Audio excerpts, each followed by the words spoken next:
जातीयवादाचे माझ्यावरती आरोप झाले. अरे हाच गोपीचंद पडळकर आहे या महाराष्ट्रामध्ये मराठा समाजाला आरक्षण मिळावं म्हणून पहिला मोर्चा जतला आणि कवटे मकाळा काढणारा. तुम्ही मला काय शिकवता? तुम्ही मला कोणी शहाणपण शिकवण्याची गरज नाही. प्रस्थापित, अरे प्रस्थापिताच्या विरोधामध्ये मी काल पण होतो, आज पण आहे, उद्या पण आहे. काल प्रस्थापिताच्या छतावरती नाचत होतो, उद्या आणखी जोरात नाचणार आहे. काय करायचे करा. माझी भूमिका स्पष्ट आहे, माझी भूमिका क्लिअर आहे. आणि प्रस्थापिताला जात नसते, प्रस्थापिताला जात नसते. प्रस्थापिताला फक्त सत्ता प्यारी असते. सत्तेतून येणारा पैसा प्रस्थापिताला प्यारी असतो.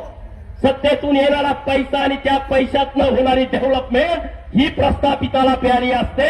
प्रस्थापिताला स्वजातीचंही काही पडलेलं नसतं आणि सर्वसामान्य जनतेचं पण काय पडलेलं नसतं.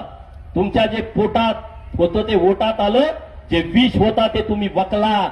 माझी भूमिका आत आणि बाहेर काय नसते. काल जी भूमिका होती तीच आज माझी भूमिका आहे. या भारताच्या बाजूनं, या राष्ट्राच्या बाजूनं, राष्ट्रप्रथम म्हणून काम करणाऱ्या लोकांची बाजू हा गोपीचंद पडळकर उघडपणे घेतो.